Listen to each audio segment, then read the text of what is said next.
इस वीडियो में आपको 10th क्लास साइंस सब्जेक्ट का कंप्लीट सॉल्यूशन देखने को मिलेगा। यदि आपको और भी सब्जेक्ट की वीडियो देखनी है तो मेरे YouTube channel MS education TV के ऊपर जाके देख सकते हैं। यदि आपको PDF डाउनलोड करनी है तो इसी वीडियो के डिस्क्रिप्शन में आपको वेबसाइट का लिंक मिल जाएगा, वहाँ से आप इसको डाउनलोड कर सकते हैं। Exam time 3 hours, maximum mark 60। नीचे यहाँ पे सामान्य निर्देश दिए गए हैं। इसमें फर्स्ट पॉइंट है सभी प्रश्न अनिवार्य हैं, जितने भी क्वेश्चन दिए गए सभी आपको करने जरूरी हैं। सेकंड पॉइंट वस्तुनिष्ठ यानी कि ऑब्जेक्टिव टाइप की जो क्वेश्चन है उसके सही विकल्प आपको लिखने हैं। थर्ड पॉइंट प्रत्येक प्रश्न के अंक सामने दर्शाए गए हैं, जो क्वेश्चन जितने नंबर का है उसी के सामने जो है उसकी मार्किंग की गई है। सबसे पहले देखिए section A physics. First question ऊपर हिंदी में दिया गया है, नीचे इंग्लिश में। निम्न में से कौन सा पदार्थ लेंस बनाने के काम में नहीं लिया जा सकता? इसका राइट आंसर है मिट्टी, डी ऑप्शन इसका राइट है। नीचे इंग्लिश में देखिए which of the following material can not be use to make a lens? Right answer clay, D option right. ये जो क्वेश्चन आपका 1 नंबर का रहेगा। सेकंड क्वेश्चन यदि किसी एल्यूमिनियम के तार की लंबाई को यथावत रखते हुए इसके अनुप्रस्थ काट क्षेत्रफल को 2 गुना कर दिया जाए तो उस तार का प्रतिरोधकता, तो राइट आंसर क्या रहेगा? उतनी रहेगी, ए ऑप्शन राइट।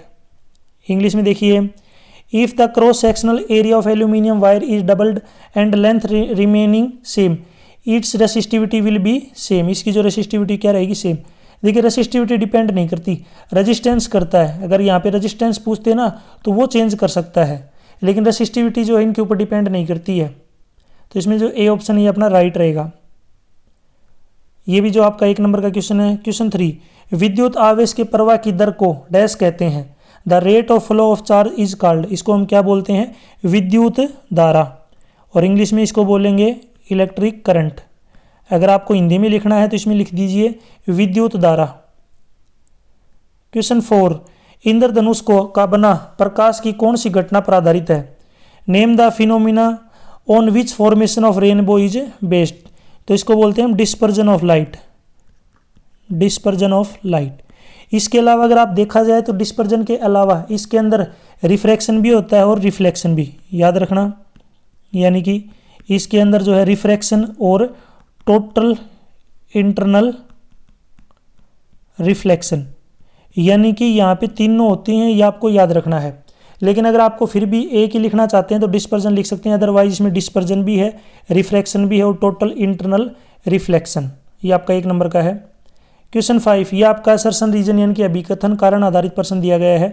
तो इसमें देखिए सबसे पहले अभिकथन दे रखा है कि दीर्घ दृष्टि दोष में आपको दूर की वस्तु स्पष्ट रूप से दिखाई देती है लेकिन निकट की वस्तु स्पष्ट रूप से दिखाई नहीं देती। तो पहली स्टेटमेंट जो बिल्कुल क्या है? ट्रू है, सत्य है। कारण है कि दीर्घ दृष्टि दोष को उचित क्षमता के उत्तल लेंस का प्रयोग करके ठीक किया जा सकता है, ये भी सही है। लेकिन ये ऊपर वाले की करेक्ट एक्सप्लेनेशन नहीं है, ये तो उसको ठीक करने का तरीका है।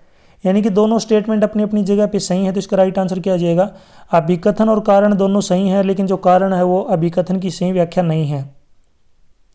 अगर आप इसको इंग्लिश में देखना चाहें तो यहाँ पे आप देख सकते हैं असर्शन दे रखा है in hypermetropia a person can see the distant object clearly but he can not see the near by objects clearly. True. Reason hypermetropia can be corrected by using a convex lens of suitable power. ये भी क्या? True. दोनों statement अपनी जगह पर true है, लेकिन इनका आपस में जो है कोई वैसे मतलब इसका कारण नहीं है, ये स्टेटमेंट दोनों ही सही हैं। तो इसमें जो राइट आंसर हो जाएगा अपना बी ऑप्शन, ये आपका 1 नंबर का रहेगा। आपको कमेंट सेक्शन में बताना है लिस्ट डिस्टिंक्ट विजन क्या होता है? लिस्ट डिस्टिंक्ट विजन यानी कि हमें कोई चीज़ स्पष्ट देखने के लिए कम से कम कोई ऑब्जेक्ट को हमारी आँख से कितना दूर होना चाहिए। यहाँ पे मैं आपको ऑप्शन भी दे देता हूँ, 20 सेंटीमीटर, 25 सेंटीमीटर, 30 सेंटीमीटर या 35 सेंटीमीटर। यदि हमें कोई भी चीज़ अगर क्लियर देखनी है तो उसके लिए हमें जो है अपनी आँख से कितना दूर उस ऑब्जेक्ट को रखना पड़ेगा। तो इसका आंसर आप मुझे ज़रूर कमेंट सेक्शन में बताएंगे। मैंने आपको ऑप्शन भी दे दिया, आसान सा क्वेश्चन है ये।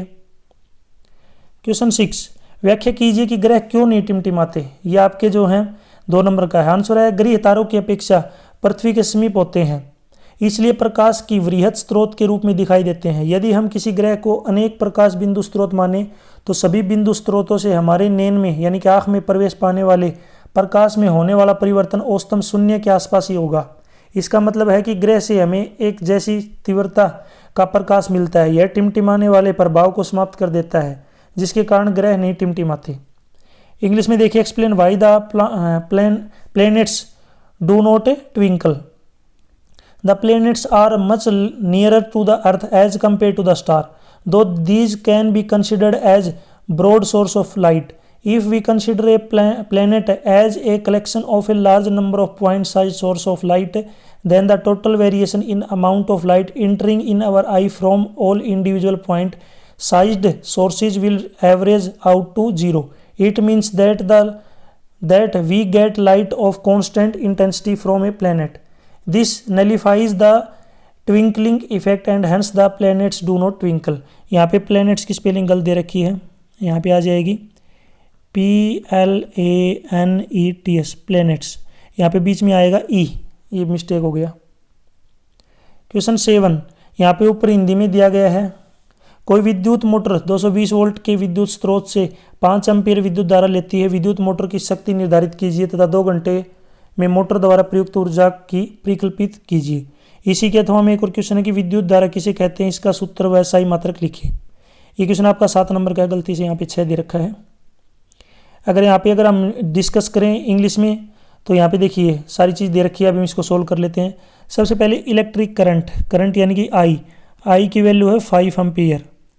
पोटेंशियल जो डिफरेंस है ये अपना V, ये अपना दे रखा है 220 वोल्ट, ठीक है, 220 वोल्ट। पावर का फॉर्मूला आता है V × I। V है 220 और अपने पास I है 5। जब इसको मल्टीप्लाई करेंगे तो ये आ जाएगा 1100 वाट आएगा। अपने पास टाइम दे रखा 2 घंटे, टाइम है 2 आवर, टाइम है अपने पास 2 घंटे। अब हमें यहाँ पे एनर्जी निकालनी है, तो एनर्जी का फॉर्मूला क्या होता है P × T, पावर मल्टीप्लाई में टाइम। पावर है 1100, टाइम है 2 घंटे, मल्टीप्लाई करेंगे तो 2200 वोट आवर। ये जो अपनी पावर आ जाएगी यहाँ पे 2200 वोट आवर। मैं दोबारा लिख देता हूँ, energy is equal to 2200 watt hour. अगर मुझे इसको किलो वाट में बदलना है तो मैं इसको 1000 से मल्टीप्लाई कर दूंगा, तो नंबर डिवाइड कर दूंगा 2.2 किलो वाट आवर। अगर इसको जूल में बदलना है तो 2.2 को मल्टीप्लाई कर देंगे 3.6 मल्टीप्लाई में 10⁻⁶, क्योंकि 1 किलो वाट आवर होता है 3.6 × 10⁻⁶ और इसके आगे जूल।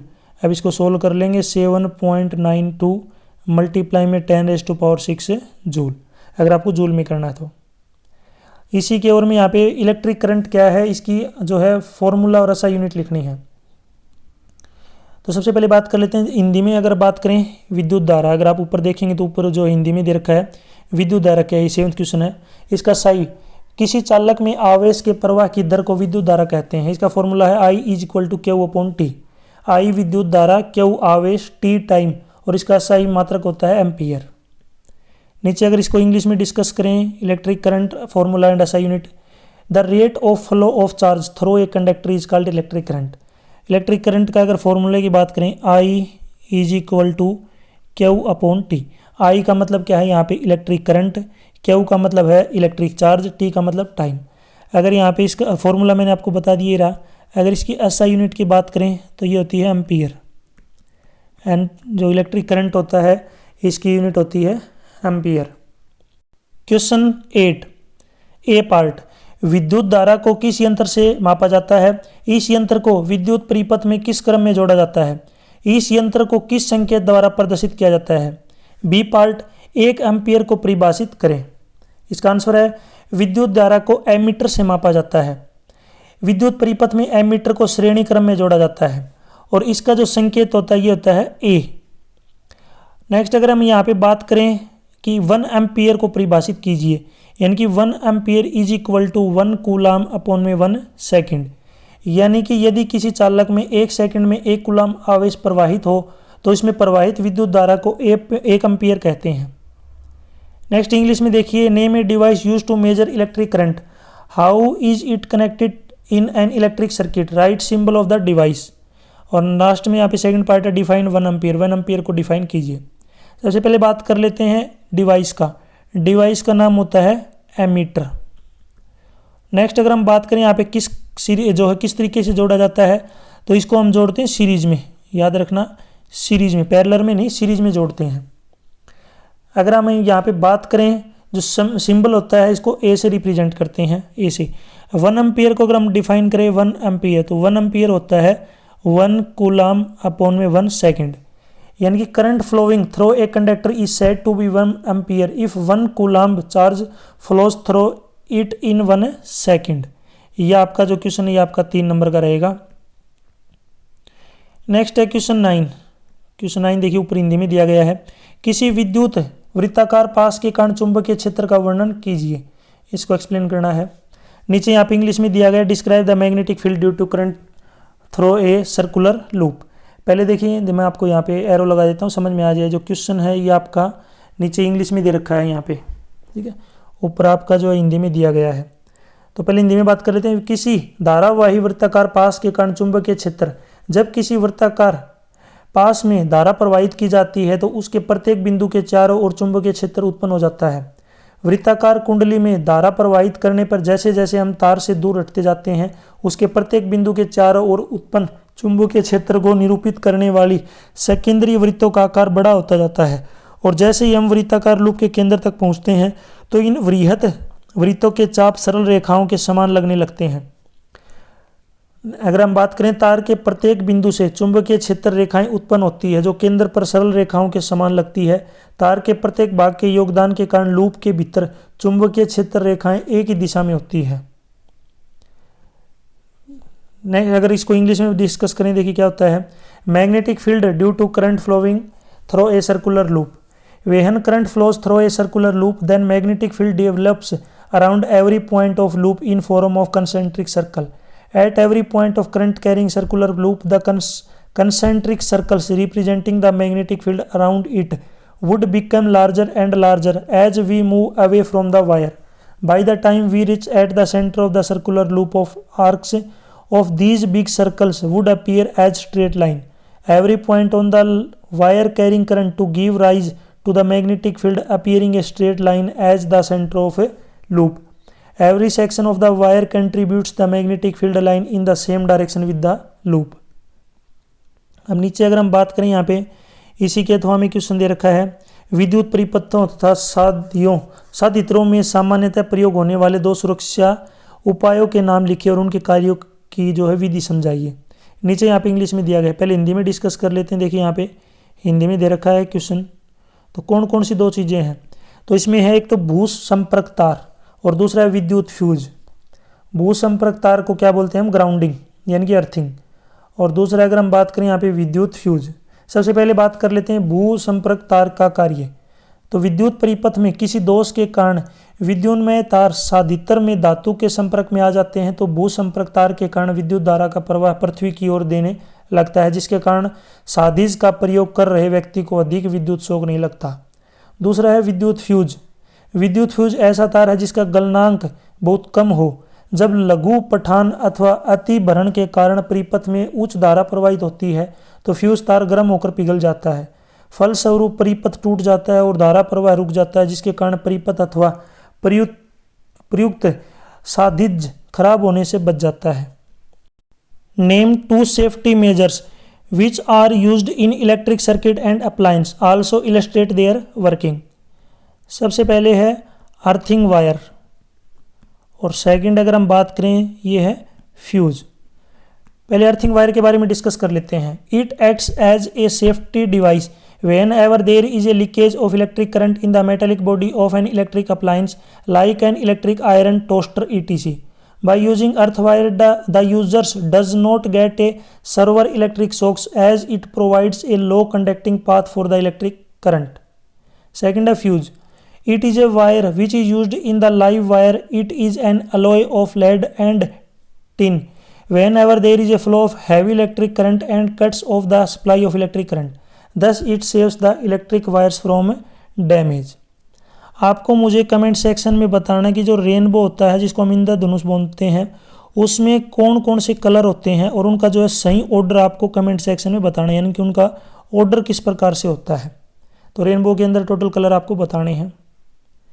क्वेश्चन 10 ए पार्ट, उत्तल दर्पण और अवतल दर्पण के बीच अंतर स्पष्ट कीजिए। दर्पण फॉर्मूला लिखिए। 2 मीटर फोकस दूरी वाले किसी अवतल लेंस की क्षमता ज्ञात कीजिए।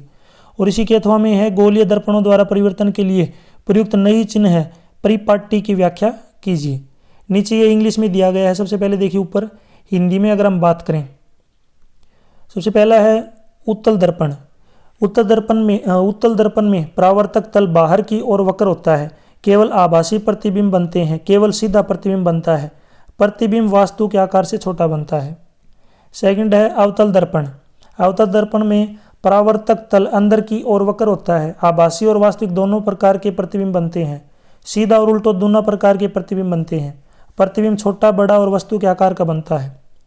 अगर इसके फॉर्मूले की बात करें, सेकंड पार्ट है इसका फॉर्मूला, ये होता है 1/v प्लस में 1/u is equal to 1/f। यहाँ पे v का मतलब क्या है? प्रतिबिंब की दूरी। u है प्रतिबिंब की दूरी, ये जो है बिंब की दूरी। u का मतलब है बिंब की दूरी और f का मतलब फोकस। नेक्स्ट अगर हम बात करें यहाँ पे, अगर अपने पास जो t है यानी कि फोकस दूरी, f मान लो या t मान लो, इसको मान लिया, इसकी f दूरी जो है ये -2। -2 क्यों लेना है? क्योंकि यहाँ पे अवतल लेंस है, इसकी दूरी जो है माइनस में होती है। तो पावर हो जाएगा 1/-2। सोल्व करेंगे तो -0.5 डायप्टर। यहाँ पे इंग्लिश में दिया गया है differentiate between convex and concave mirror. What is mirror formula? Power निकालने इधर कनकेव लेंस की यदि फोकल लेंथ 2 मीटर है। और इसी के ओर में यहाँ पे क्वेश्चन दे रखा है, और का मतलब है कि या तो ऊपर वाले तीनों पार्ट कीजिए या फिर नीचे वाला जो पार्ट एक्सप्लेन करना है। The new symbol convention used for reflection by spherical mirror, किस प्रकार हम यूज़ करेंगे? तो अगर देखें यहाँ पे बात करता हूँ, मैं ड्रॉ कर लेता हूँ एक बार। यहाँ पे अगर मैं मिरर ड्रॉ कर लिया इस प्रकार से, यहाँ पे बीच में एक लेंथ होगी। अगर मैं ऊपर की साइड अगर अपने पास कोई ऑब्जेक्ट है उसकी हाइट पॉजिटिव लूँगा, नीचे की तरफ अगर कोई है तो उसको मैं माइनस में नेगेटिव लूँगा, माइनस नेगेटिव, और ऊपर वाला पॉजिटिव। अगर यहाँ पे जो डिस्टेंस है, अगर राइट की साइड जाऊँगा तो इसको पॉजिटिव लेंगे, अगर लेफ्ट की साइड जाते हैं तो इसको नेगेटिव लेना होगा। इस प्रकार जो हमें करना पड़ेगा।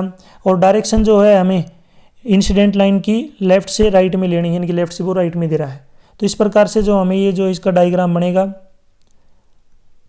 नेक्स्ट यहाँ पे देखिए सेक्शन बी केमिस्ट्री, इसमें क्वेश्चन नंबर 11, निम्नलिखित में से कौन सी गैस खाद्य पदार्थों में विकृत गंधित को रोकते हैं?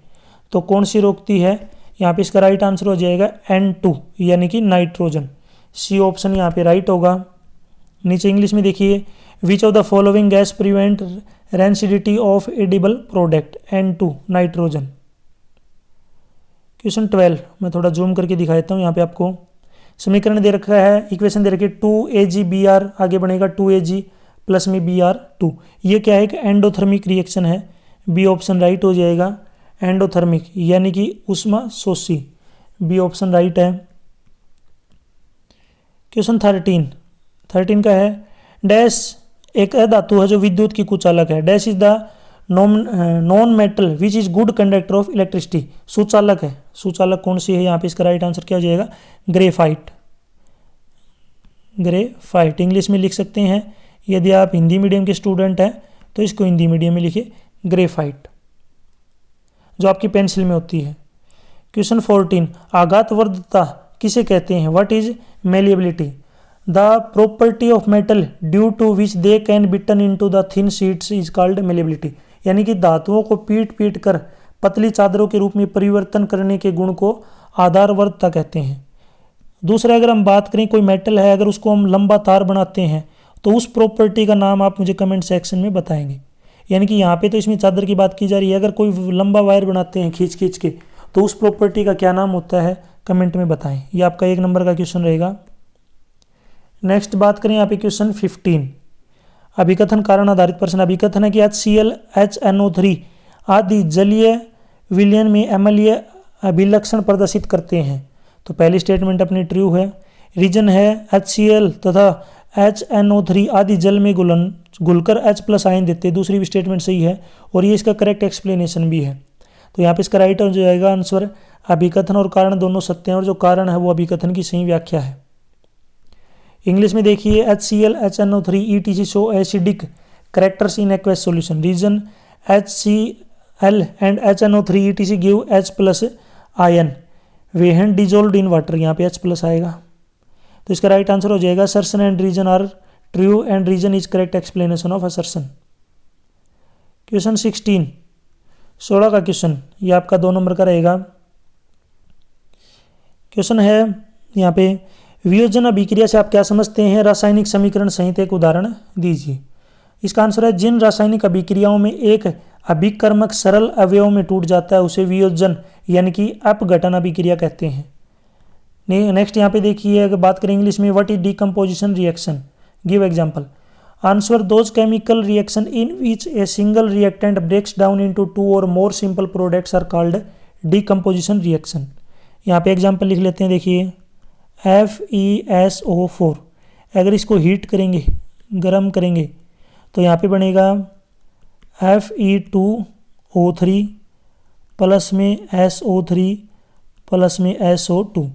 पहला वाला जो है ये है फेरिक ऑक्साइड, दूसरा है सल्फर ट्राइऑक्साइड और लास्ट में सल्फर डाइऑक्साइड, और सबसे जो पहला है इसको बोलते हैं ferrous sulphate, ferrous sulphate. Question 17, धावन सोडा का रासायनिक सूत्र और जो इसका यूज बताइए। यूज आप सभी को पता होगा, write the chemical formula and 2 uses of washing soda. तो इसका सबसे पहले अगर वॉशिंग सोडा के फॉर्मूला की बात करें, Na2CO3 10H2O, ये इसका फॉर्मूला होता है वॉशिंग सोडा का। इसका अगर यूज़ की बात करें तो कांच, साबुन और कागज़ उद्योग में इसका प्रयोग किया जाता है। जल की स्थायी कठोरता को दूर करने में इसका उपयोग होता है। आपको मुझे यहाँ पे देखिए वॉशिंग सोडा का पूछ रखा है, आपको मुझे कमेंट सेक्शन में बताना है बेकिंग सोडा का केमिकल फॉर्मूला। अगर बेकिंग सोडा की बात करें तो इसका केमिकल फॉर्मूला आप मुझे कमेंट सेक्शन में बताएंगे। अगर नहीं आता है तो भी आप मुझे कमेंट कीजिए, फिर मैं आपको कमेंट में इसका राइट आंसर बता दूंगा। क्वेश्चन 18, 3 विलयनों ABC दे रखे हैं। जो A है इसकी pH वैल्यू है 0, B की 7 और C की 14। यहाँ पे आपको बताना है उदासीन कौन है, न्यूट्रल। न्यूट्रल देखिए, अगर हम बात करें सबसे पहले देखिए, अगर इसको 0 से लेके चलें, 0 लेफ्ट होता है, फिर 1 2 3 4 ऐसे चलता चलता बीच में 7 आएगा, लास्ट में 14, लास्ट में क्या आएगा 14। तो 7 का मतलब तो क्या हो जाएगा, न्यूट्रल यानी कि उदासीन। तो न्यूट्रल तो यहाँ पे कौन है अपना B। लेफ्ट में अगर हम चलेंगे तो लेफ्ट में एसिड होता है और राइट में होते हैं बेस। तो दूसरा यहाँ पे है स्ट्रॉन्ग एल्कलाइन। एल्कलाइन का मतलब क्या है कि बेस। तो बेस क्या है, जो 14 है, जो 14 है, तो एल्कलाइन हो जाएगा C। और एसिडिक, सबसे एसिडिक कौन है, जो 0 है जिसकी वैल्यू, यानी कि A। तो ये जो है यहाँ पे राइट आंसर हो जाएगा। मैं दोबारा लिख देता हूँ, न्यूट्रल अपने पास उदासीन B, C और A, B C A, acidic A, neutral B और स्ट्रॉन्गली एल्काइल C। क्वेश्चन 19, इन अभिक्रियाओं के लिए समीकरण लिखिए। यहाँ पे आपको समीकरण लिखना है, राइट द इक्वेशन। इसी के और में एक और क्वेश्चन है कि खनिज और एस के बीच अंतर लिखिए। यहाँ पे हम नीचे इंग्लिश में डिस्कस कर लेते हैं। देखिए, आयरन की स्टीम के साथ जो है यहाँ पे रिएक्शन लिखनी है।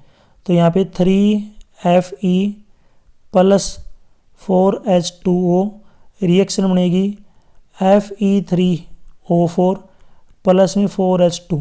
ये सबसे पहले वाले की याद रखना, फर्स्ट की। सेकंड की देखिए, यहाँ पे सेकंड वाले की लिख देता हूँ मैं यहाँ पे Ca यानी कि calcium with water, CaO plus में H2O रिएक्शन करेंगे तो यहाँ पे CaOH2 प्लस में H2। लास्ट में है पोटेशियम की वाटर के साथ। तो पोटेशियम यहाँ पे देखिए 2 के, पोटेशियम को K से डिनोट करते हैं, प्लस में 2H2 रिएक्शन करेंगे तो 2KOH प्लस H2। ये तीनों की यहाँ पे मैंने रिएक्शन लिख दी है। इसी के और में अगर हम बात करें, यहाँ पे डिफ्रेंशिएट करना है मिनरल्स एंड और के बारे में। तो सबसे पहले देखिए, इसको इसमें डिस्कस कर लेते हैं, हिंदी में डिस्कस कर लेते हैं। मिनरल्स यानी कि जिसको हम बोलते हैं खनिज, वे प्राकृतिक पदार्थ जिनमें धातुएं व इनके योग पाए जाते हैं खनिज कहलाते हैं। खनिज में धातु कम मात्रा में पाई जाती है, सभी खनिज अयस्क नहीं होते। दूसरा है अयस्क और, वह खनिज जिसमें से धातुओं को प्राप्त करना सरल और लाभदायक होता है, अयस्क कहलाते हैं। अयस्कों में धातु की मात्रा अधिक होती है, सभी अयस्क खनिज होते हैं। अगर इंग्लिश में बात करें, those natural substance who contain metal and their compounds are and minerals are called minerals. Minerals contains less amount of metal, all minerals are not ores. Ore की बात करें, those minerals from which metal is extracted easily and economically are called ores. Ores contains more amount of metal, all ores are minerals. ये आपका 3 number का question रहेगा। Question 20 का देखिए, cyclopentane का सूत्र और इलेक्ट्रॉन बिंदु संरक्षण क्यों होंगे, यहाँ पे लिखना है। प्रयोग द्वारा आप एल्कोहल और कार्बोक्सिलिक एमल में जो है कैसे अंतर कर सकते हैं, और इसी के अथवा में एक और यौगिकों के आपको नाम लिखने हैं। मैं यहाँ पे नीचे इंग्लिश में आपको दिखा देता हूँ। सबसे पहले देखिए, केमिकल फॉर्मूला आपको लिखना है किसका, साइक्लोपेंटेन का, और इसका इलेक्ट्रॉन डॉट स्ट्रक्चर। तो इसका केमिकल फॉर्मूला हो जाएगा C5H10, C5H10। अब इसका में जो है बनाना भी है वो, तो मैं देखिए सबसे पहले आपको लिखना है कार्बन, कितने कार्बन लिखने हैं आपको, यहाँ पे आपको जो है सर्कल, टोटल 5 सर्कल बनाने हैं। थोड़ा अच्छे से बनाना पड़ेगा आपको। यहाँ पे 5 आपके कार्बन हो जाएंगे। अब इनके साथ आपके हाइड्रोजन होने चाहिए टोटल 10, यानी कि यहाँ पे हर एक के साथ जो है आपके 2-2 हाइड्रोजन है, याद रखना। यहाँ पे हाइड्रोजन अपने रहेंगे 2-2 आपके हाइड्रोजन है। अब हाइड्रोजन के साथ यहाँ पे इलेक्ट्रॉन और दिखाने हैं, तो इनके इलेक्ट्रॉन की शेयरिंग जो होगी ना, वो 2-2 के पेयर में रहेगी। आपको याद रखना, हर एक के साथ 2-2 इलेक्ट्रॉन रहेंगे, यानी कि एक कार्बन के साथ अगर आप देखेंगे तो आपको 8 इलेक्ट्रॉन देखने को मिलेंगे, यानी कि हर एक के साथ 2-2। याद रखना, अंदर की तरफ जो कंबाइन होगा, मैं एक बार आपको दोबारा से अच्छे से बता देता हूँ। जैसे एक कार्बन ये है और इसके साथ अगर एक हाइड्रोजन है, फॉर एग्जाम्पल के लिए मैं यहाँ पे एक बार आपको दिखा देता हूँ। जैसे एक कार्बन है या हाइड्रोजन है, तो इनके बीच में 2, अगर इसके साथ फिर से कोई हाइड्रोजन अगर जुड़ेगा यहाँ पे, तो सेम इसके साथ ये हाइड्रोजन होगा, तो ये 2, ठीक है। इस प्रकार से जो आपको यहाँ पे करना है। दूसरा, अगर हम बात करें ये डिस्टिंग्विश किस प्रकार करेंगे एल्कोहल एंड कार्बोक्सिलिक एसिड के बीच में, तो यहाँ पे आप देखिए किस प्रकार से करेंगे। तो इसके लिए सोडियम कार्बोनेट यूज़ कर सकते हैं परीक्षण, लिटमस परीक्षण कर सकते हैं, KMnO4 परीक्षण कर सकते हैं। एल्कोहल में क्या होगा कि कोई भी रिएक्शन नहीं होती, इनका रंग नहीं बदलता और गुलाबी रंग समाप्त हो जाता है।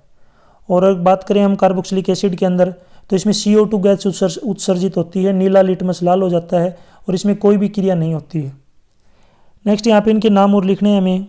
CH3 CH2 CHOH, इसका नाम क्या है, तो यहाँ पे देखिए मैं नाम लिख देता हूँ इसका। सबसे पहले वाले इसका नाम रहेगा आपका propanoic acid, propanoic acid. Second यहाँ पे है CH3 CH2 CH2OH, ये आपका है प्रोपेनॉल, ये सेकंड वाले का नाम है। बी पार्ट आपको जो है यहाँ पे स्ट्रक्चर ड्रा करनी है कंपाउंड की, इथेनोइक एसिड की। तो सबसे पहले हम इथेनोइक एसिड की बात कर लेते हैं। CCOH, C के साथ यहाँ पे डबल बॉन्ड O, फिर यहाँ पे H का मतलब हाइड्रोजन, ये जो है इथेनोइक एसिड की है। सेकंड, अगर हम बात करें यहाँ पे, नेक्स्ट है हेक्सेनल की अगर पूरा नाम अगर बात करें तो यहाँ पे C5H11CHO ये रहेगी। अब इसकी हमें लिखना है हेक्सेनोल का C कितने कार्बन रहेंगे आपके टोटल 6, 4, 5 और 6। लास्ट में C के साथ double bond O, single bond H। अब इसके साथ हाइड्रोजन आपके रहेंगे। इस प्रकार से जो आपको ये इनकी स्ट्रक्चर रहेगी।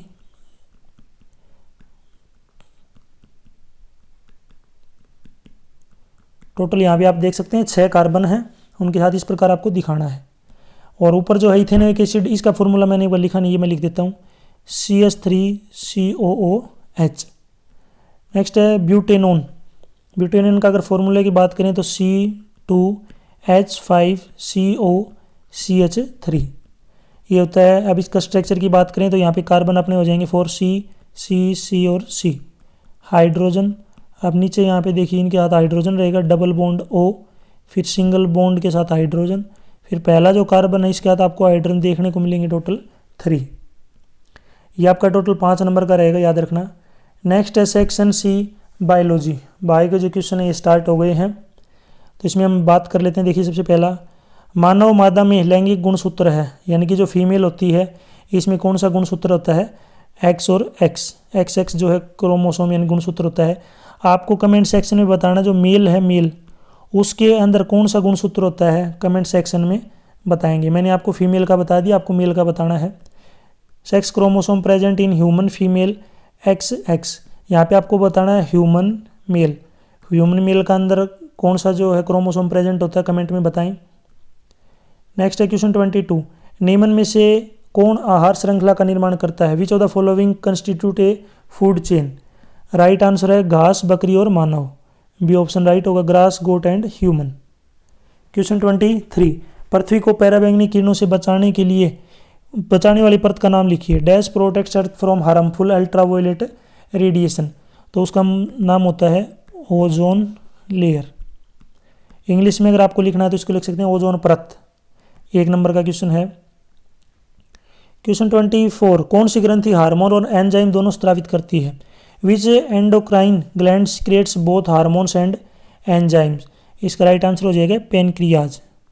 PANCREAS, पेनक्रियाज, जिसको हम बोलते हैं अग्नाशय। ये इसका राइट आंसर हो जाएगा। आपको कमेंट सेक्शन में बतानी है जो लार्जेस्ट ग्लैंड है, लार्जेस्ट ग्लैंड कौन सी होती है, आप मुझे कमेंट सेक्शन में बताएंगे। सबसे बड़ी ग्रंथि आदमी के अंदर, ह्यूमन के अंदर सबसे बड़ी ग्रंथि कौन सी है? मैंने ग्लैंड पूछा है, हड्डी नहीं पूछी, कहीं आप हड्डी बताने लग जाओ, बोन। नेक्स्ट यहाँ पे देखिए 25 का विकथन और कारण का। आयोडीन युक्त नमक के उपयोग की सलाह दी जाती है। फर्स्ट जो स्टेटमेंट है ये अपनी ट्रू है। कारण दे रखा है थायरोक्सिन हार्मोन बनाने के लिए आयोडीन की आवश्यकता होती है। यह हार्मोन प्रोटीन, वसा और कार्बोहाइड्रेट के उपापचय को नियंत्रित करता है। सेकंड भी सही है और इसकी करेक्ट एक्सप्लेनेशन भी है। तो इसका राइट आंसर हो जाएगा फर्स्ट ऑप्शन। इंग्लिश में देखिए यहाँ पे 25 का, it advise to take iodized salt. True. Reason iodine is essential to make thyroxine hormone which controls the metabolism of carbohydrate, protein and fat. तो दोनों स्टेटमेंट क्या है इसकी ट्रू है और करेक्ट एक्सप्लेनेशन भी है। क्वेश्चन 26, प्रतिवर्ती क्रिया में मस्तिष्क की क्या भूमिका है?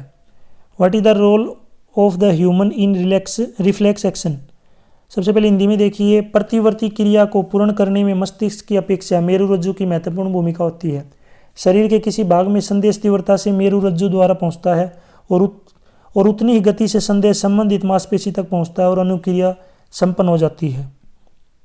इंग्लिश में देखिए, यहाँ पे आपको रिफ्लेक्स एक्शन में बताना है ब्रेन का कार्य।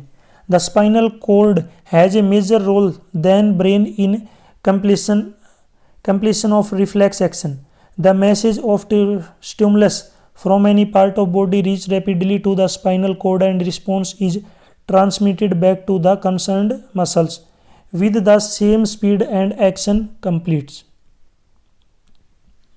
क्वेश्चन 27 2 नंबर का क्वेश्चन है, परागण क्रिया निषेचन से किस प्रकार अलग है? आंसर है परागण कोश में परागकणों का वर्तिकाग्र तक पहुंचना परागण कहलाता है। इस क्रिया में युग्मनज नहीं बनते। यह क्रिया उच्च वर्ग के केवल पौधों में होती है।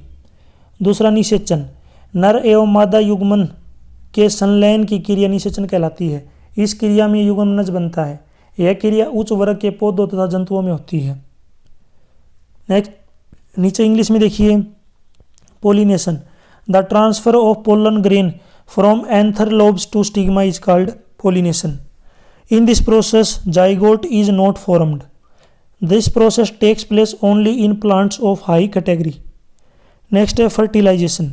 The process of fusion of male and gametes is called fertilization. In this process, zygote is formed. The process taken place both in plants and animal of high category. Question 28. Draw the well-labeled diagram of female reproductive system. यहाँ पे 3 number का रहेगा, diagram draw करना है। तो मेरी YouTube channel के ऊपर आपको वीडियो मिल जाएगी या फिर मेरी जो वेबसाइट है उसके ऊपर आपको जो है डायग्राम मिल जाएंगे। सारे मैंने वहाँ पे ड्रा कर रखे हैं। दूसरा अगर बात करें मेंडल के प्रयोग में कैसे पता चला कि विभिन्न लक्षण स्वतंत्र रूप से वंशानुगत है।